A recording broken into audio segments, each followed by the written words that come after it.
We are very fortunate today. We have Dr. Bunger with us today, and she is a psychiatrist with Owensboro Health, and we are delighted to have her talk with us a little bit about sleep disorders and their effect on mental health. Turn it over to you. Thank you, everyone. Nice to meet you all. Just a little bit about myself. I went to Wesleyan. I went to University of Louisville Medical School, and then I ventured out on my adventurous life. I went to New York to do my internship. I did my residency at Boston University, and then I headed out to California, and I lived in California for 29 years until about a year ago, actually less than a year ago, last March. This past March is when I came back. So I have been so nervous about the snow. I've been so nervous. I have not lived in snow for 29 years. And I called, I texted her, Brandy last night. I said, we need to cancel tomorrow. Have you seen the weather report? I said, no one's going to be there, and even if we show up. And she said, okay. Well, then she called me back. She said, I don't really think we need to cancel.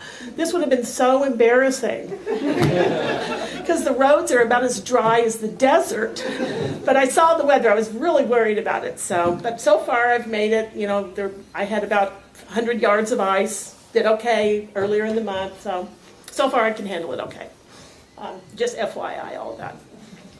So I'm, as I said, or as everyone said, I'm a psychiatrist. I'm not a sleep doctor. That's a specialty, and I don't even know if there's a sleep clinic here in Owensboro. Yeah. Usually that's one where you get a sleep study on site and all. Okay, I'm not a sleep doctor. Sleep is part of psychiatry. I know a fair amount about sleep, and let's talk about it together. Let's see. If you think about sleep, it's a pretty cool thing. I mean, just think about your life. You fix breakfast, you drive somewhere, you have a conversation, you play euchre, whatever, and then you ritualistically change your clothes and get in this flat, soft thing and sleep for 8 hours and trust that everything's going to be okay. It's really kind of an odd thing. And all mammals sleep, of course, and some sleep a long time. So sleep is pretty cool if you think about it. It's also a problem when you don't sleep well. So that's what we're here to talk about. So let's see how these slides go.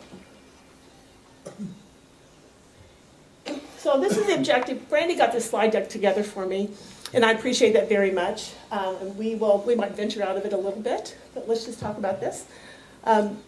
We'll describe some of the normal changes in sleep patterns, identify the causes of sleep problems in the elderly, how to assess sleep in older adults, and provide interventions. So I disagree with this third statement. I think if I had to choose between air and sleep, I would choose air. But I do think that sleep is extremely important. It is as important as nutrition and exercise for sure. And most of us don't get enough sleep. Did you know that since the light bulb was invented, I don't know, when was that? Does anyone, beginning of the century or beginning of 1900s? I don't know exactly. We sleep an average of 2 hours less per night. Now, we didn't change physiologically. It's just that we used to blow out the candle and go to bed. And in the winter, we would sleep 12 hours. In the summer, we would sleep 8 hours. But now we just turn on the lights and stay up late. So it's not necessarily good for us. So none of us are getting enough sleep. So here's some statistics about sleep.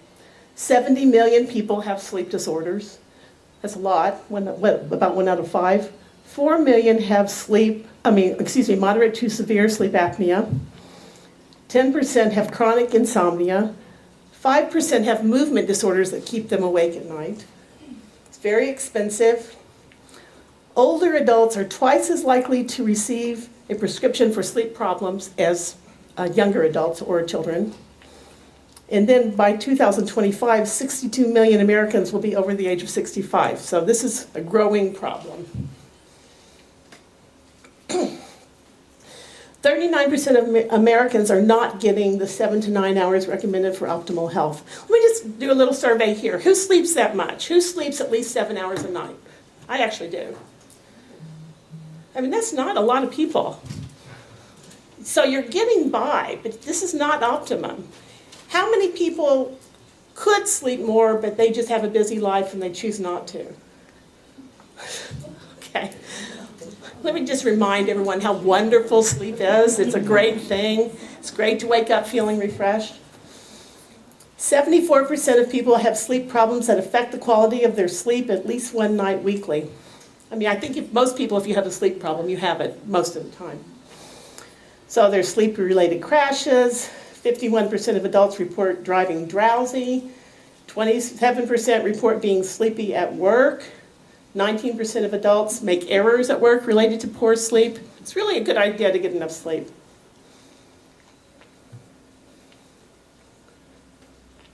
So we have our circadian biological clock. I don't know if we need to get into that too much. A sleep-wake restorative process. So these are the cycles of the stages of sleep. The complete cycle of sleep. You start with non-rapid eye movement. Stage 1 is when you drift off into sleep. Stage 2 is relaxation and light sleep. Stage 3 and 4 is the restorative deep sleep. And that's the sleep that most of us are really missing. And then the REM sleep, which has 4 stages to it, and each cycle is about 90 minutes. Now, I don't have narcolepsy, but I almost have narcolepsy. So how long does it take you to fall asleep? 5 minutes. Yeah, me too. I don't know what people are doing. I really don't know what people are doing for 20 minutes. I mean, do you wonder what they're doing? I lay down, I'm asleep. I don't have the drop attacks, but I have all the other symptoms of narcolepsy myself. So, risk factors for typical sleep changes. So obviously there's health conditions. Going to the bathroom in the middle of the night, then you have to go back to sleep. Most people have that when they get older. Medications. I haven't seen so much increased sensitivity to caffeine. Actually, I've seen it the other way. I've seen people get less sensitive to caffeine as they get older, but it's still a possibility. Alcohol, environment, lifestyle changes. So we have all these risk factors for sleep difficulties. So the result of those risk factors, the result of the poor sleep, is we have trouble falling asleep, we go to bed early and get up early, we don't get the deep sleep, we get less REM sleep. By the way, does anyone know how much REM sleep you need a night to not be psychotic? Anyone know? You need 1 hour a night. And it's rumored, or maybe it's true, that Benjamin Franklin slept 1 hour every night. He just felt like the world was interesting and he didn't want to sleep, but he got his 1 hour of REM in every night. When people stay up for 2 or 3 days, they get psychotic. And that's maybe part of people who use meth and don't sleep for a couple days in a row, that may be part of the psychosis that they get. Daytime napping, sleep broken up, less total sleep time. Some people believe that older people don't need as much sleep. They actually need as much sleep as younger people. They just tend to have it over a period of 24 hours. And we all know that. You know, older people nap in the afternoons and fall asleep in their chairs. And so that 8 hours that people need, they tend to get that, but over a 24-hour period. So, factors affecting sleep in nursing home residents. I don't have to tell anybody this. You guys know this better than I do, right? The most frequently cited reasons are nocturia, noise or light, pain, feeling too hot, and leg cramps. Does anybody have anything to add to that you think keep residents up in nursing homes at night?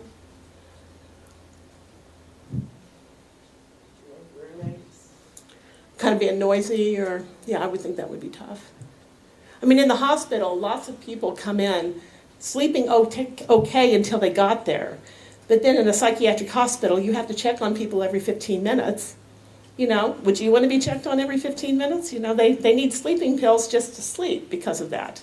It's hard to sleep through a lot of noise, lights, etc.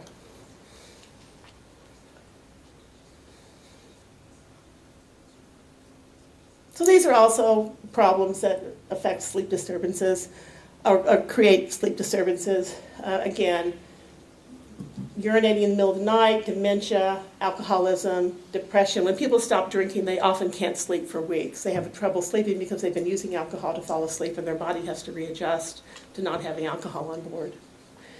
And then periodic limb movements or restless legs keeps people awake as well. And then restless legs sometimes is a side effect of certain medications. So, you know, you're in this spiral where you're taking a medication and then you're taking another one to treat the side effects of that medication. So the primary sleep disorders are obstructive sleep apnea. I don't know if it's really on the rise or if we're diagnosing it a lot more. I mean, certainly we're fatter than we were 20 years ago, that's definitely true. I think we all know that. But also, no one had even heard of it 20 or 30 years ago. Now everybody's heard of it, and either you or your partner probably has a CPAP machine. I mean, it's so common. Restless leg syndrome, as I said before, and then insomnia as a primary diagnosis, meaning that not sleeping well for no known medical reason. So the less common disorders are REM, sleep behavior disorder. I actually had to do a little research on that because I wasn't too familiar with it. It's a sleep disorder in people that are getting demented, or especially in Lewy body dementia. So it often starts with their early dementia. They start with the REM sleeping disorder.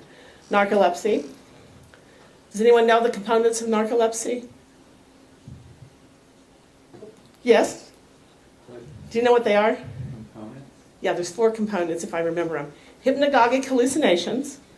So that's like having a loud, they'll feel like there's a loud sound in the middle of the night and there was nothing. Early REM sleep, so dreaming within 5 minutes of laying down. Sleep paralysis. Does anybody want to say if they've ever had sleep paralysis? You don't have to, but does anyone ever want to say if they've had that before?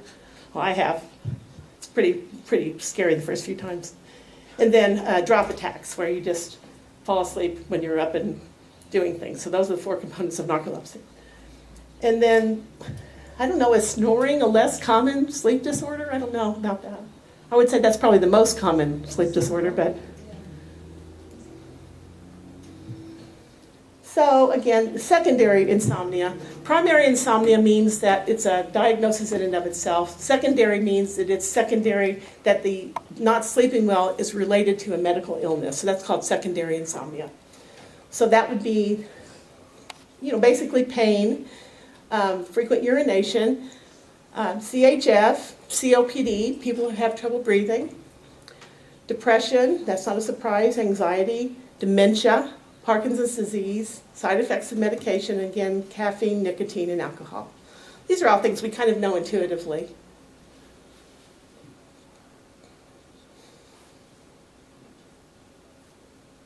Okay. I think we know that we need sleep. I think we've made a case for that.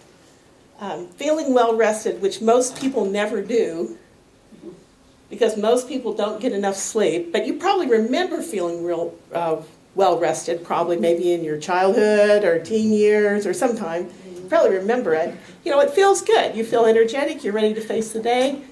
Most of us start our day with coffee and kind of get enough energy to keep moving.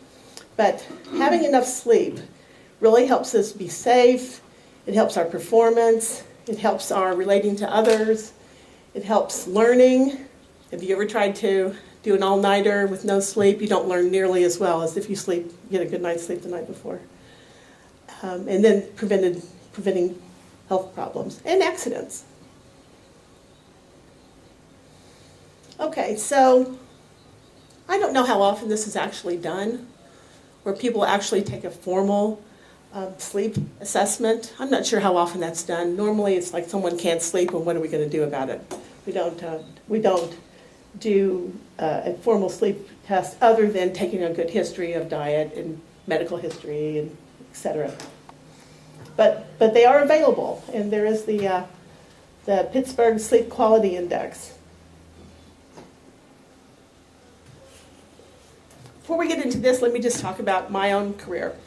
I've been a psychiatrist 29 years or 30 years, something like that. I can't tell you how many people have come in to see me for treatment for depression. They had already seen their primary care doctor, and they just weren't getting better, so they got referred to a psychiatrist. So I said, well, what are your symptoms of depression? Well, I have low energy. I just don't feel like getting off the couch. I don't have any ambition to do anything. My memory isn't very good. That sounds like depression. But there's a sleep apnea quiz that you can give to a patient. And I can't tell you how often people have sleep apnea when they're being treated for depression. And oftentimes the primary care doctors don't think of it. And then I'll say, you don't have depression, you have sleep apnea, you need to go get a sleep study. And then take them off their antidepressants, never see them again. They're on their way. So I see that in my practice all the time. So these are questions, again. I mean, realistically, I don't know how many people have time to sit down for a half hour and ask an elderly person in a nursing home these questions. I mean, I understand real life, But these are the things to at least be thinking about in the back of your mind. Do you have difficulty falling asleep? Do you have difficulty maintaining sleep? Do you feel really sleepy during the day? Is your sleep schedule different during the week and the weekends? How many hours do you sleep during the night? People are not very good at estimating that at all, by the way. I don't think I am either. Most of us really don't even get close to how many hours we actually sleep. Some people estimate really high and some people estimate really low. All you know is what time you went to bed and what time you got up. How long does it take you to fall asleep after you decide to go to sleep? How many times do you wake up during the night? Do you feel refreshed when you wake up? Do you snore loudly? Of course, the other question is, does your partner or does your roommate snore loudly, right? Because that affects both people's sleep. Restlessness, and do you repeatedly kick your legs during sleep? So those are all questions to ask to see why people are having trouble sleeping. I have a dog that doesn't know my sleep. She'll want to go outside 3 in the morning, not this morning. I've been awake since 3 o'clock with this stupid dog. Does she sleep with you? Oh, yes. Yeah, my dog sleeps with me too. Yeah. And then I go to the door trying to not open my eyes. You know, but when you open the door and all cold air comes in, then your eyes go, whoo, you know. So, yeah, I can't sleep on mainly because of her. Well, I completely agree. And I read an article on how you're not supposed to sleep with your dog. I got to. Yeah, me too. I sleep with my dog. Yeah, I mean, yeah. I don't know if I trust people who don't sleep with their dog. No, I'm kidding. But I completely agree with you. But that does segue into something that if you get up in the middle of the night, it's really better to not turn on any lights. Now, for elderly people in a nursing home, you can't just make it pitch black in there and say, stumble your way to the bathroom. I'm not saying that, but for most of us, we do better if we don't turn the light on anywhere at all. And that even includes little night lights. And when I go visit my aunt and uncle, my aunt has night lights all over her house. I just turn them all off where I'm sleeping. You want to sleep in pitch black. And you want to be able to get to the bathroom in pitch black if you can. You know, you don't want to fall or anything. You know, you have to compromise a little bit. But you really don't want any light because that resets your whole sleep cycle if you have any light at all. But I agree with you about my dog feels like she has to go out at 3 in the morning. Of course, the first time, I'm off topic here, but the first time I let her out here in the winter, she looked at me like, you've got to be kidding. Why are you making me get in the freezer? Because she'd never been any lower than 55, 60 degrees. So I said, this is your new life, honey. Get out there in the snow. Anyway, okay, so pharmacologic treatment. You know, the over-the-counter drugs like Unisom, they actually work really well. The reason I think we have a bias against over-the-counter drugs because we think, well, how serious can they be if we can just buy them ourselves without a prescription? But they actually work really well. The problem with the over-the-counter drugs, most of which have Benadryl in it, diphenhydramine, is they last too long. They last 10 or 12 hours and people feel kind of drowsy or groggy the next day. But they actually work really well. What about melatonin? You know, melatonin's a funny, who said that? I'm sorry. Oh, okay. Melatonin is kind of funny. Melatonin's a hormone. Mixed reviews about it, that's why I'm asking. Yeah, I mean, I'm on the fence about it. Melatonin's a hormone. What other hormones do we take in 20 times the regular dose? Like if you're on insulin, do you take 20 times the amount recommended? Or thyroid medicine, 20 times the recommended amount of thyroid? You know, so I'm a little uncomfortable with taking, because melatonin, to be effective, is usually a really high dose. So I think there's 3 schools of thought on that. 1 is, do not use it. 2 is, hey, it's safer than anything else. And 3 is, use it only in low doses. What about someone who visits their kids every night? Well, they should go to jail. No, I don't know. What do you mean? What's your question? Well, I mean, I don't think they should, little kids. You're going to get them to where they can't sleep without it or something? I mean, I don't know what, you know, I don't know the answer to that one. What are you calling a high dosage? I don't take it, I have it in my home, my husband has taken it, but what I've bought it in is like a 2.5 milligrams. I mean, that's still higher than your body would And a use. 5 milligrams. Yeah, that's much higher than your body To produces. me, that doesn't sound like if you're taking one, that's a high dose. So I was just curious of what you considered a high dose. Well, remember, medications, milligram to milligram, have no meaning. That didn't work. You know, like one medication might be 100 milligrams, and another medication that does the same thing might be 2.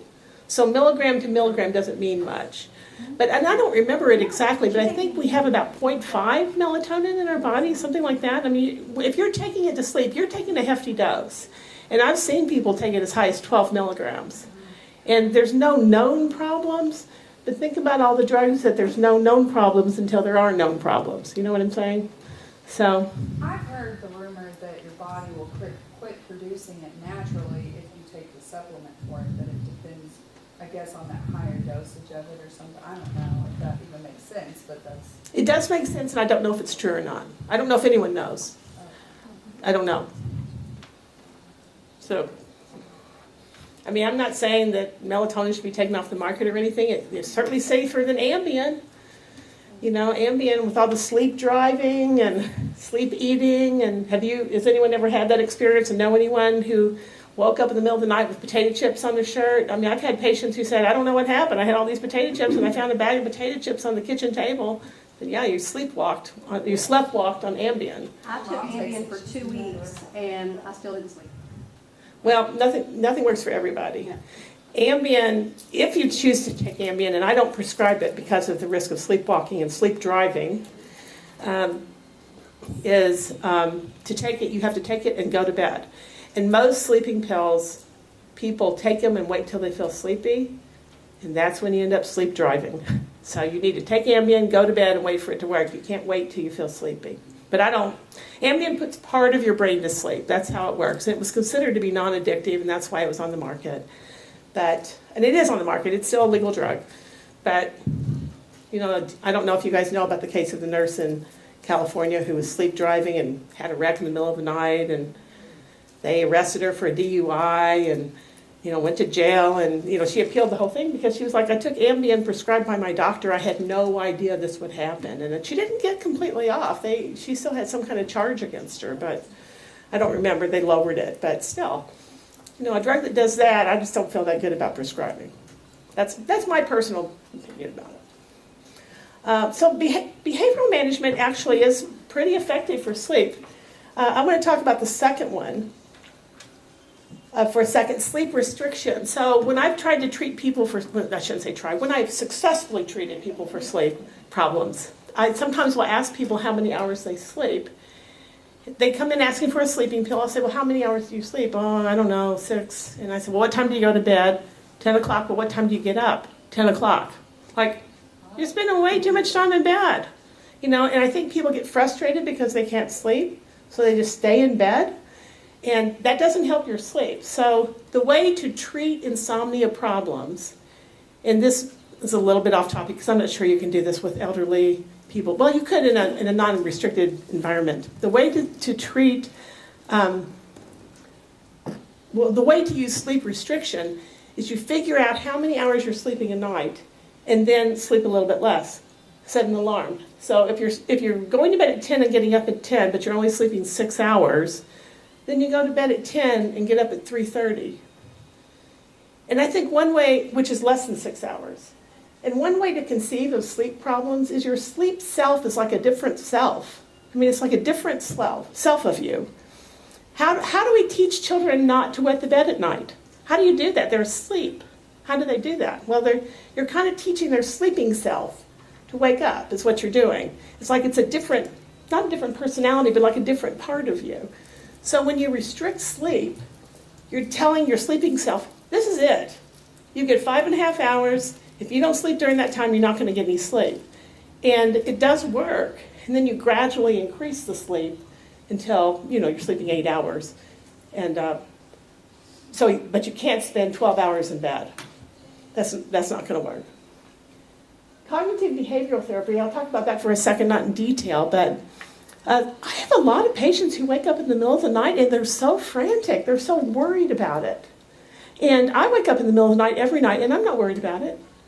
I just wake up, and then I might be awake for an hour, or I just go on Facebook, work a Sudoku puzzle. I mean, I think it's fine.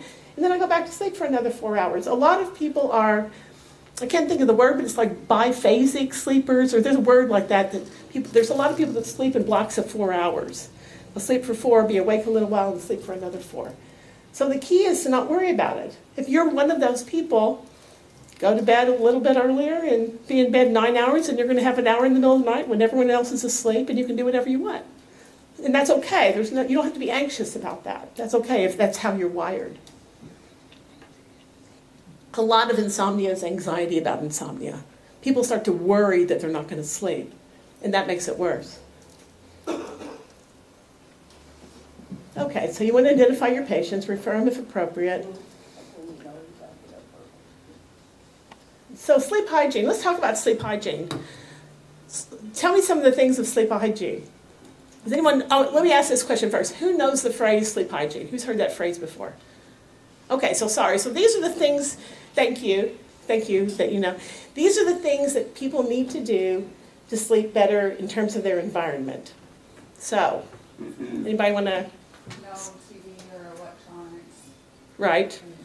It's best to have the TV or anything that stresses you out of the bedroom. So a lot of people have the TV on and go to sleep with the TV, but that doesn't create a restful sleep. If it works for you, I'm not telling you to change it, but I'm saying overall it's not a good idea. Is it all right to watch TV, then turn it off and go to sleep? Well, it's not ideal Oh, for a couple of reasons. One is TV is not relaxing. The studies that have done on the studies using EEGs to see what's going on with people while they're watching TV, people are not getting relaxed. They're excited about the show they're watching, or they're laughing, or they're worried about the main character. So people don't relax with TV. But if it works for you, my philosophy as a doctor is you're the expert on yourself. So if it works for you, I'm not going to tell you to stop doing it. But overall, the belief is that that's not the greatest way to do it. But anyone know any other sleep hygiene things? So I said one was a dark room, very dark. Anything else? Some people like white noise. Who said that? Right. Some people like white noise, especially if there's other noise, because white noise blocks out other noise. So if the place you're sleeping or that your clients are sleeping is quiet, that's good too. But the advantage of white noise is it blocks out other noise. Are you saying white noise? What is white noise? Sound machine, fan, or ceiling fan, Well, I guess the ceiling fan, I don't know if it's loud enough, but like a real fan was zzz, that's sound, because it blocks out other noise that you might be distracted by, if it works for you. People tend to sleep in way too warm of a room. We actually sleep much better in a cold room. And I think You gotta hang meat in my room. I can't sleep. If it's too hot, there's no way. Yeah. And most of us get it optimal by putting out 1 foot, and then maybe a whole foot if it's getting too, you have to get it just right. But it's around, I think the temperature that's optimal is around 66 degrees. I mean, it's way lower than you think. That's what we set ours every 66, night before we yeah. go to bed. Yeah, we sleep better in a slightly cold room. Anything else that you can think of for sleep hygiene? Avoiding nicotine, alcohol, and caffeine. Mm-hmm. Yep. Avoiding eating right before bed, just in general. Sorry? My margaritas help me go right. Well, theoretically they do. I mean, that is true. Alcohol is a depressant. Alcohol is a depressant. I mean, yeah, that is true. I can't argue with that. 1 drink a day is, for a woman, 2 drinks a day for a man is considered optimum for health. So I can't argue with that. That's another one, avoiding exercise right before bedtime. Because obviously, for the obvious reasons, your heart's racing, you're going a million miles an hour. I have a routine. I just have a routine every night. I don't know if that's part of the hygiene thing. But just kind of, this is my steps before I go to bed. Yeah, having a routine before going to sleep, that calms us down.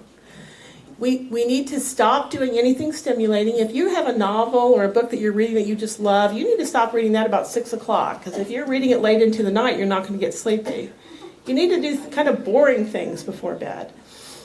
Yeah. When you say no exercise right before bed, like what kind of time frame do you need?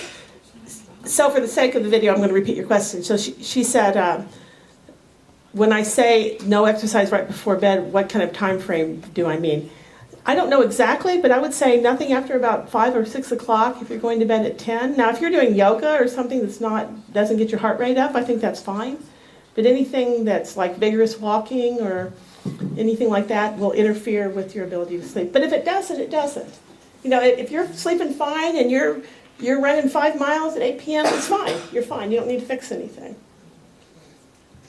Yeah, so those are the things. You want your bed.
So you know, this talk was about sleep disorders in the elderly, but it also applies to us, right? So let me just encourage you, if you have something in your bedroom that makes you stressed out, get it out of there.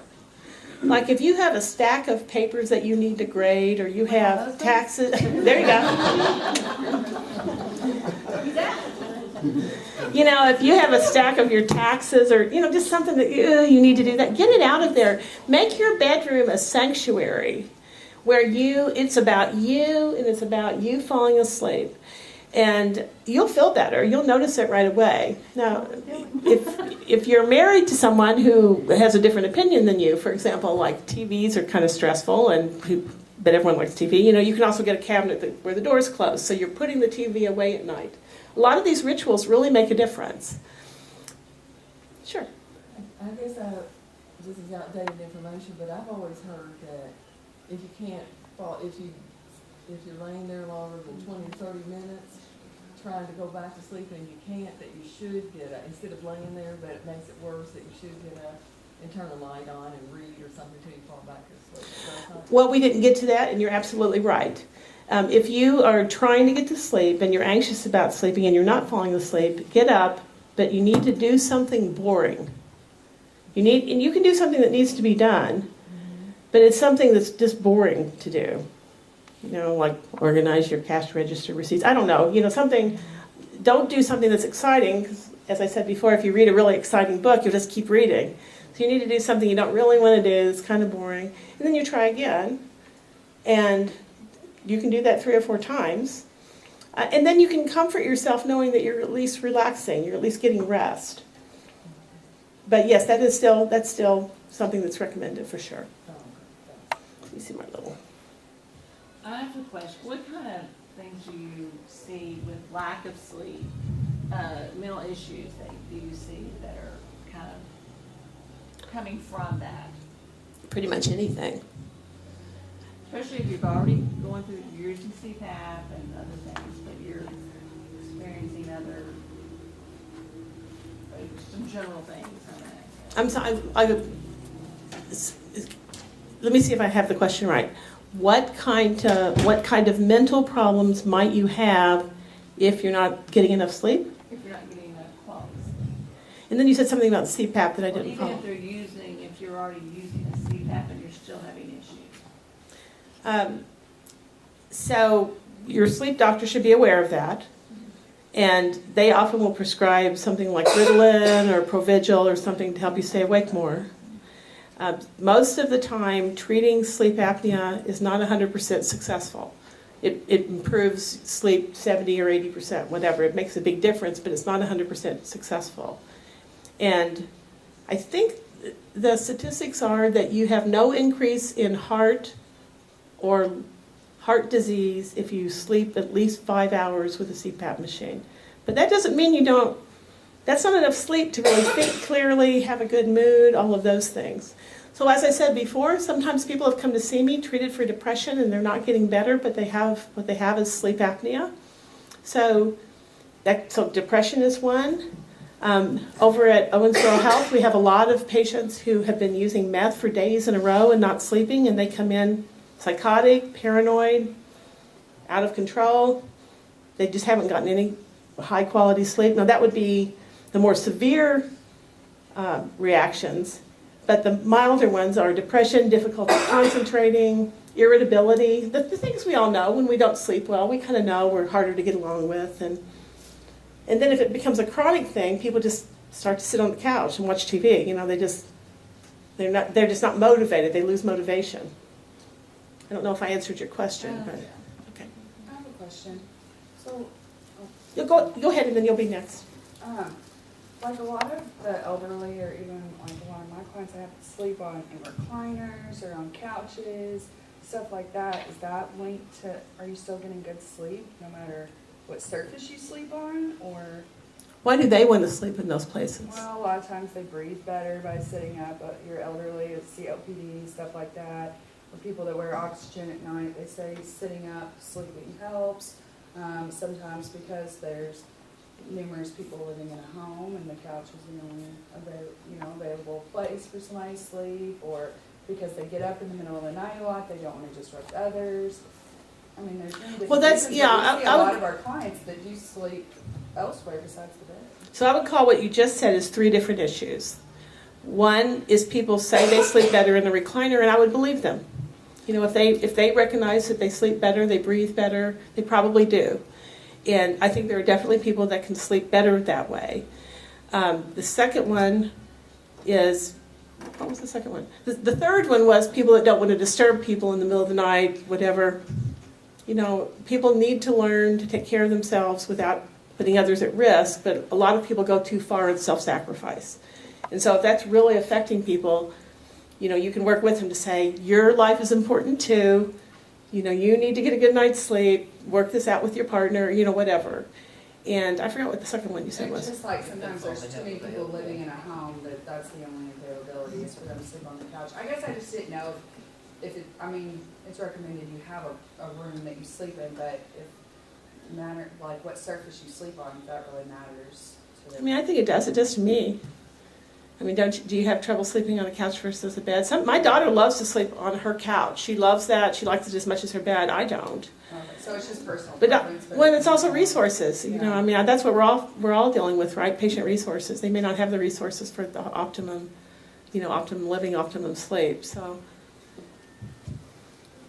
Okay, so if you have someone that has like a severe sleep problem, like not narcolepsy, but just like has maybe a CPAP or just has a hard time with the sleeping, kind of out of their cycle, maybe. Do you ever have an instance where, because your brain goes through certain cycles, you know, and if you wake up abruptly out of those, or your brain isn't synced to when you're going to wake up, like can that cause like if you stand up, like motor issues, or maybe like mental like fogginess that's like kind of extreme, but not like the sleepwalking when you're like kind of in the middle of the night, but more like in the day, or more like right when you wake up at maybe the wrong time, you know? Can you give me an Did it ever example? cause, Just like, walk me through a story. Like, say like I took a nap, but you know, but it was kind of a common thing, and then maybe if I woke up and I tried to stand up, not knowing that maybe my motor functions aren't quite right, could that be related? Like I'm trying to figure out if it's related to the sleeping, like if maybe your brain wasn't in the right sleeping cycle, or really waking up. So if I'm going to try to paraphrase what you said is, if you're sleeping, is it possible that you're waking up sort of at the wrong time to wake up? Yeah. And can that affect you in terms of your motor skills or something like that? Right. So, as I said earlier, if there's anything I want you to go away from this with, it's that you are the expert on yourself. So that's not how medicine is done. Medicine is you listen to your doctor. But you do listen to your doctor, but you are the expert on yourself. So if you notice that about yourself, it's real. I don't know the physiology of that, but if you've noticed it, I believe you. I think that really is happening. And I don't know if it's you or someone else. I'm not trying to be personal, but if I personally felt that if I, well, for example, I think all of us know how long of a nap to take, right? We know, for me, who said 3 hours? There you go. That's a nap for me. If I sleep 3 hours, I will keep sleeping. I might get up and have a snack for dinner, but I'll just go right back to bed. If I sleep 3 hours, I'll sleep from 3 o'clock till the next morning.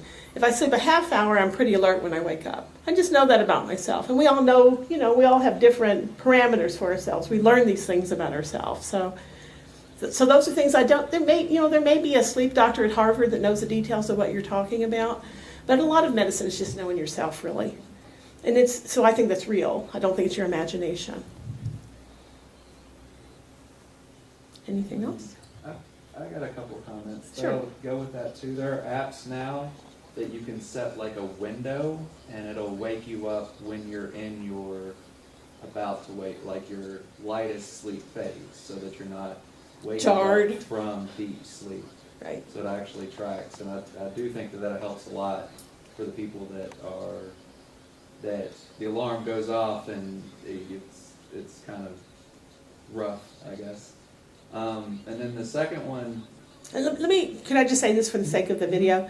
And correct me if I'm not saying it right, but there are apps now that are monitoring what cycle of sleep you're in and will wake you up in the appropriate light part of your sleep cycle so that you're not jarred awake from the wrong cycle. Because really the only reason to do that is if a lion is attacking you. You know, the rest of the time we should just wake up naturally. So it kind of mimics natural, waking up naturally. Okay. and then the second was, since we do spend so much time sleeping, I think one of the things that people miss out on is our sleep posture, like how we lay. If people are complaining about body aches in the morning, it very well could be the fact that they're sleeping wrong for that many hours. Like if your hips and backs aren't lined up and things like that, it could actually lead to, that's something that I've found out. So this gentleman is saying that it's important to pay attention to your sleep posture when you're falling asleep, because you could sleep in the wrong position and that could affect your pain level or discomfort in the morning. We do tend to turn over a lot, and you turn over less the more comfortable your bed is, and which is okay, but that's a good point as well. Do you have any other recommendations about that, or?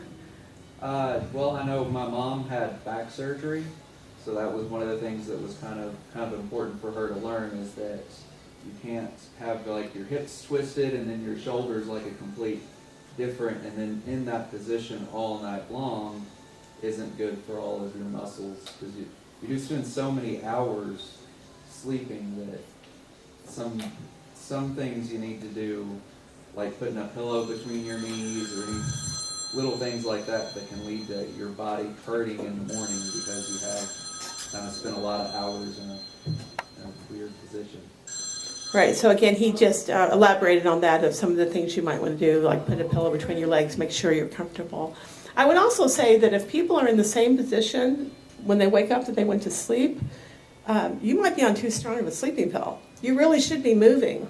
You should be turning over, just like cooking, you turn things over in the pan. I mean, we should be turning over. You shouldn't be laying in the same position all night long.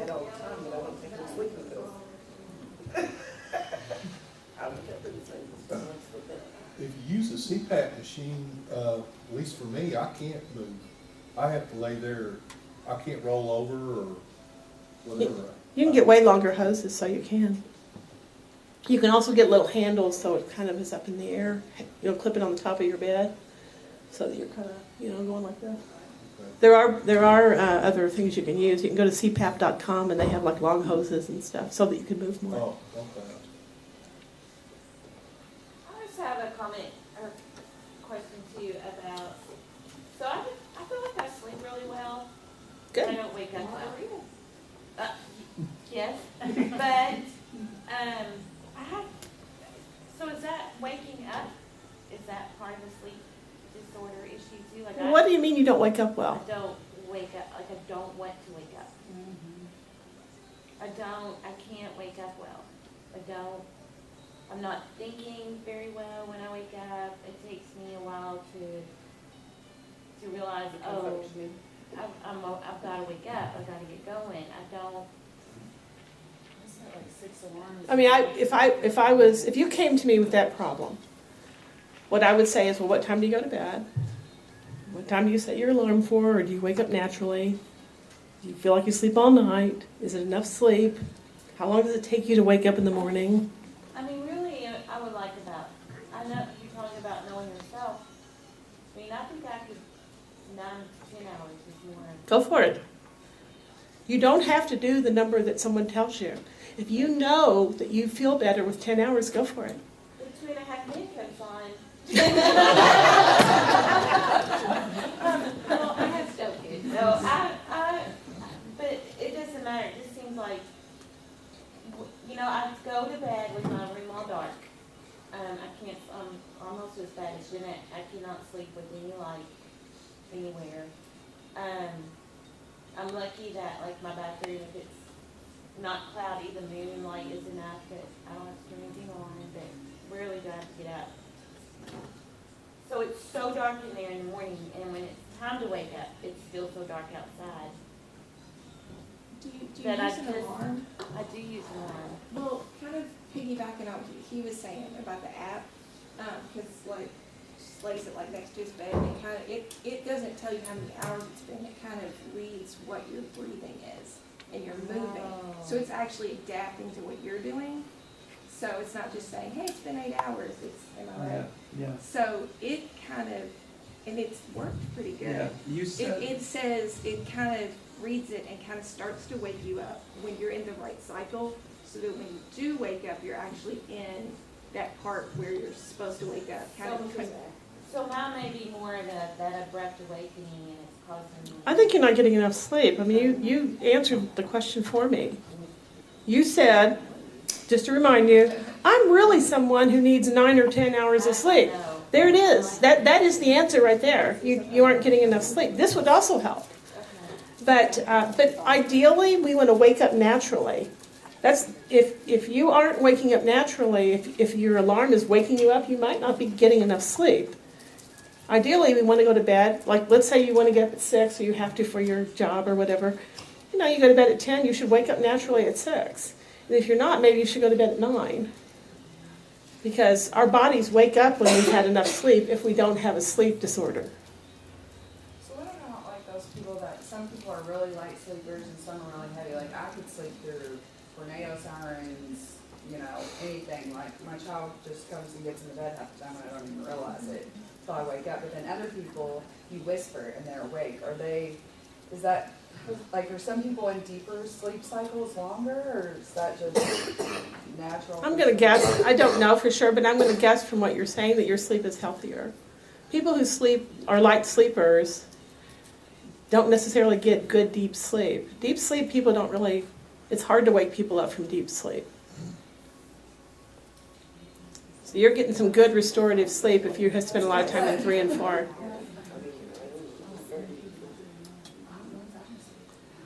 Okay, I'm not keeping track of time. Is that about it? Okay, well, thank you very much for having me, and if you have any questions, just let me know.